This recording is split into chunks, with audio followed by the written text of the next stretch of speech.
नमस्कार विद्यार्थियों।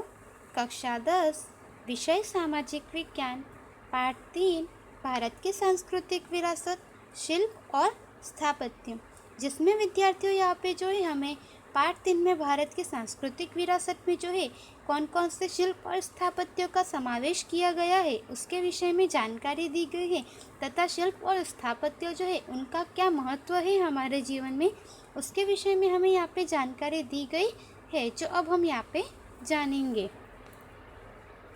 भारत अपने समृद्ध विरासत सांस्कृतिक विरासत के कारण विश्व भर में प्रसिद्ध है। शिल्प और स्थापत्य की विविधता ने भारत के इतिहास को नई पहचान दी है।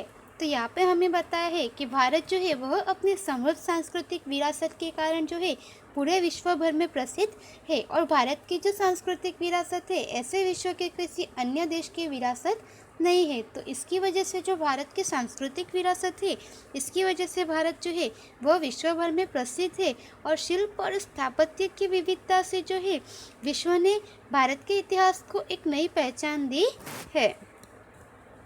भारत का प्राचीन सिंधुकालीन नगर आयोजन समकालीन विश्व के नगर आयोजन की अपेक्षा श्रेष्ठ था। बड़े गौरव के साथ उसका उल्लेख किया जा सकता है। तो यहाँ पे हमें बताया है कि भारत का जो प्राचीन सिंधुकालीन नगर आयोजन जो था वह समकालीन विश्व जो है उसके नगर आयोजन की अपेक्षा में काफ़ी श्रेष्ठ था और जो है बड़े गौरव के साथ उसका उल्लेख किया जाता है। तो इस तरह से यहाँ पे हमें हमारी जो प्राचीन सिंधु घाटी की संस्कृति मोहेंजोदड़ो और हड़प्पा संस्कृति जो है उसके विषय में जानकारी दी गई है। शिल्प, तो यहाँ पे अब हमें बताया गया है कि शिल्प क्या है और शिल्प कला हम किसे कहते हैं। शिल्पी अपने कौशल और कारीगरी से चेनी हथौड़ी द्वारा विविध प्रकार के मन के भावों को पत्थर लकड़ी या धातु पर तराश कर जो रूप देता है वही कला शिल्प कला कहलाती है। तो यहाँ पे हमें बताया है कि जो शिल्पकार जो होता है वह अपने कौशल अपने कलाकारी और अपनी कारीगरी के द्वारा चेनी और हथौड़ा जो है उन साधनों का उपयोग करके जो है विविध प्रकार के जो मन में भाव प्रकट होते हैं उन भावों को जो पत्थर लकड़ी या धातु पर तराश कर एक रूप देता है उसे जो है शिल्प कला कहते हैं। जैसे विद्यार्थियों हम जानते हैं कि चित्रकला के माध्यम से जो है हमें काफ़ी प्रकार के भाव वगैरह जानने को मिलते हैं। तो उसी तरह से यहाँ पे जो है हमें शिल्प कला में भी जो शिल्पकार होता है वह अपने कौशल कारीगर के द्वारा जो यहाँ पे मन के विविध प्रकार के भावों को पत्थर लकड़ी या धातु पर तराशता है वह जो है शिल्प कला कहलाती है। तो यहाँ पे हमें यह बताया है कि शिल्प कला क्या है। अब हम उसमें आगे जानेंगे। स्थापत्य, तो यहाँ पे हमें बताया गया है कि स्थापत्य का अर्थ क्या है। स्थापत्य का सरल अर्थ निर्माण कार्य होता है। तो यहाँ पे हमें बताया है कि स्थापत्य जो है उसका सरल भाषा में अर्थ यदि हम देखें तो निर्माण कार्य होता है। तो किसी भी कार्य की जो यहाँ पे शुरुआत होती है किसी भी चीज़ की स्थापत्य होती है तो उसे जो है निर्माण कार्य भी कहा जाता है। संस्कृत भाषा में स्थापत्य के लिए वास्तु शब्द प्रयोग होता है जो अत्यंत प्रचलित है। तो यहाँ पे हमें बताया है कि संस्कृत भाषा में जो स्थापत्य शब्द है उसके लिए वास्तु शब्द जो है वह प्रयुक्त होता है जो काफ़ी प्रचलित माना जाता है। इस अर्थ में मकानों नगरों कुओं किलों मीनारों मंदिरों मस्जिदों मकबरों आदि के निर्माण कार्य को स्थापत्य कहते हैं। तो यहाँ पे हमें बताया है कि स्थापत्य का जो सरल अर्थ है वह निर्माण कार्य होता है। इसका अर्थ मतलब मकानों नगर कुआं तालाब मंदिर मकबरे मस्जिद आदि जो है इन सभी का जो निर्माण कार्य होता है उसे स्थापत्य कहते हैं। तो यहाँ पे हमने समझा कि स्थापत्य हम किसे कहते हैं और स्थापत्य का मीनिंग क्या होता है। स्थापत्य में स्थापित का कौशल प्रायोजित होता है। तो यहाँ पे हमें बताया है कि स्थापत्य जो है उसमें स्थापित का कौशल जो है वह प्रायोजित होता है।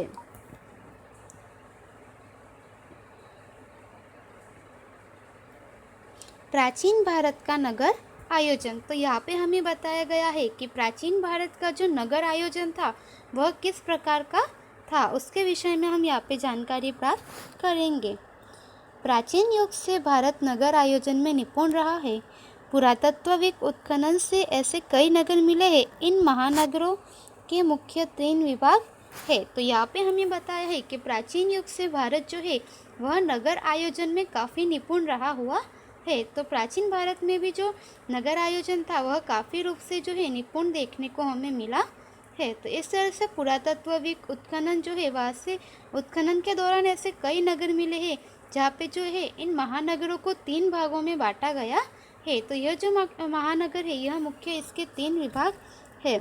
प्रशासनिक अधिकारी का किला सिटडल, अन्य अधिकारियों के निवास वाला ऊपरी नगर, सामान्य नगरजनों के आवास वाला निचला नगर। तो यहाँ पे हमें बताया है कि ऐसे जो महानगर है इनके मुख्य 3 विभाग है, जिसमें जो है प्रथम विभाग में प्रशासनिक अधिकारी का किला सिटडल वगैरह, मतलब जो प्रशासनिक अधिकारी वगैरह लोग जो है वह यहाँ पे निवास करते हैं। उसके बाद दूसरा विभाग हमें बताया है अन्य अधिकारियों के निवास वाला ऊपरी नगर, मतलब बाकी जो अधिकारी वगैरह जो कार्य में जुड़े होते हैं वे सभी लोग जो है यहाँ पे निवास करते हैं। उसके बाद सामान्य जो नगरजन वगैरह है उनके लिए आवास वाला निचला नगर है। तो इस तरह से यहाँ पे जो है हमें भारत का जो नगर आयोजन है वह 3 विभाग में बताया है। प्रशासनिक अधिकारियों का किला जो ऊंचाई पर बनाया गया है। ऊपरी नगर भी रक्षणात्मक दीवारों से सुरक्षित है। यहाँ 2 से 5 कमरे वाले मकान मिले हैं। तो यहाँ पे हमें बताया है कि प्रशासनिक अधिकारियों का जो किला है जो काफ़ी ऊंचाई पर उस नगर में जो है ऊंचाई पर बनाया गया है। उसके बाद यहाँ पे हमने देखा दूसरा भाग था इसका ऊपरी नगर जो है ऊपरी अन्य अधिकारियों के लिए निवास वाला ऊपरी नगर, जिसमें जो है ऊपरी नगर भी उनकी जो रक्षणात्मक दीवारें होती है वे काफ़ी सुरक्षित होती है और यहाँ जो है 2 से 5 कमरे वाले मकान मिले हैं। निचले नगर के मकान मुख्यतः हाथ से निर्मित ईंटों से बनाए गए हैं। तो यहाँ पे हमें बताया है कि निचले नगर में जो निवास करने वाले लोग हैं उनके मकान जो है वह मुख्यतः हाथ से निर्मित ईंटों द्वारा बनाए गए जो मकान है वह है। सिंधु घाटी की संस्कृति की प्रजा ने स्थापत्य के क्षेत्र में उस समय की सभी संस्कृतियों की अपेक्षा सुंदर और व्यवस्थित ऐसे कई नगर विकसित किए थे, जिनमें से हड़प्पा और मोहेंजोदड़ो नामक नगर महत्वपूर्ण है। तो यहाँ पे हमें बताया है कि सिंधु घाटी की संस्कृति की जो प्रजा है उस प्रजा ने स्थापत्य के क्षेत्र में जो उस समय की काफ़ी सारी सभी संस्कृतियों की अपेक्षा जो सुंदर और व्यवस्थित जो है ऐसे कई सारे नगर व्यवस्थित रूप से विकसित किए थे, जिनमें जो है यहाँ पे हड़प्पा और मोहेंजोदड़ो नामक जो नगर है वह काफ़ी महत्वपूर्ण और विकसित माने जाते हैं। तो उसके बारे में हम अगले वीडियो में जानकारी प्राप्त करेंगे। धन्यवाद।